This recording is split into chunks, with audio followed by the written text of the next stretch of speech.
Okay, this is Sean with Grid 7. This is video 1 of 3 for showing you 3 different ways to send email from your Adalo application. And in this one, we're going to use Gmail to send the email. So we'll pass it through Zapier. Zapier will invoke Gmail, and Gmail will actually send this welcome email. And we've picked, we're going to use the same scenario for all 3 methods, and I'm going to show you how we solve it in each one. And the scenario is someone signing up to one of our events. I want them to get a welcome email that looks something like this. Okay, so basically where you start with this is within your application. Like, this is the screen from which people can apply to our events. And you need some method of invoking, you need a trigger here. You need some way, because we're using Zapier, you could use Integromat for this, but any piece of middleware that you use, you need a way to invoke that. And you could use the custom actions feature that they just added. In other words, you could go in here and you could set up a custom action and have this pass the data to Zapier. We're not going to do that, and here's why.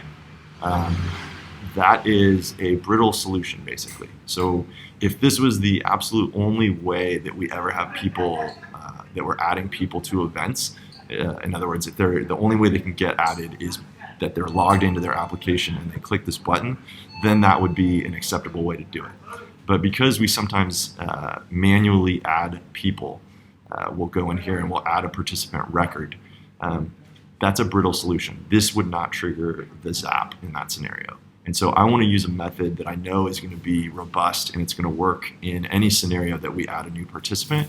So I am going to use the zap trigger that triggers on a new record, because that will work whether they click the button or whether we manually add them through this interface. And so that's kind of a mini lesson to be aware of, is in general, try to use approaches that are more resilient and less brittle, right?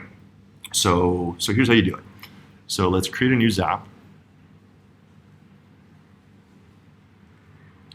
And we're going to use Adalo as the trigger.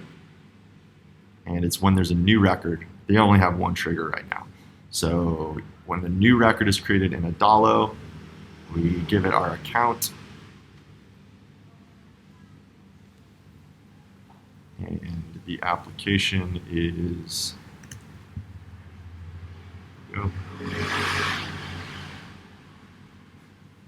it's participants.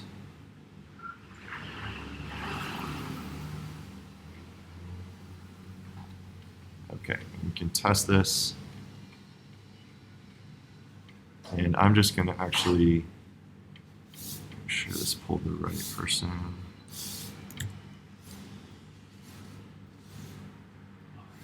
Yeah, I think this, I'm going to pass it, make sure that it's me. So that's someone else. So I'm going to quick go in here and apply.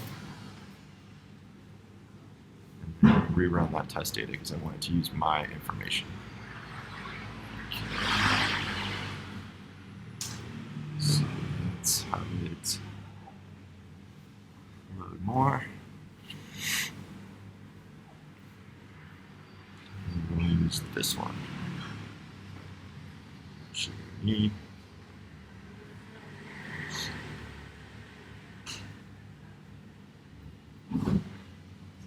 It is. Okay. Okay, so second step of this, pretty simple. We're just going to use Gmail. And on the first time, you're going to need to connect it to your Gmail account. I've already done that. So we want it to send an email.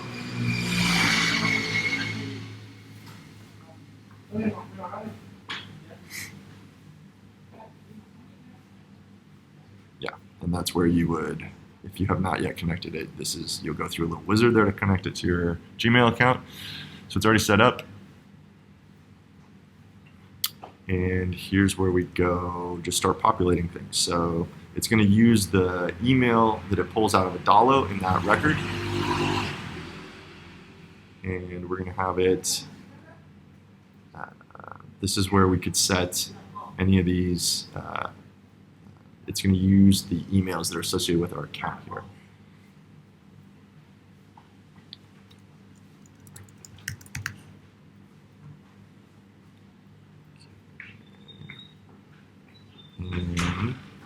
say charity makeover. Thanks for summing up. Okay, and in the body, we can put any number of different dynamic information that we're pulling from that participant's record. So we could say, you know, let's just say, like, let's give them their Slack link for joining. So we could say, welcome. Here is your Slack link to join. And I'm not going to go through all this, but we could populate a bunch of different information here based on their sign up. Put that in a welcome email. Okay, so if we wanted to have an attachment, like if there's a PDF welcome guide or something, we could put that in there. So that's all it is. If we want to test it, we can do that. We should get, let's see.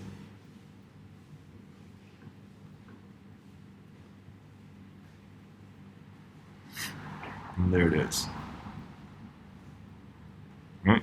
So pretty straightforward. It's using your Gmail account to send this.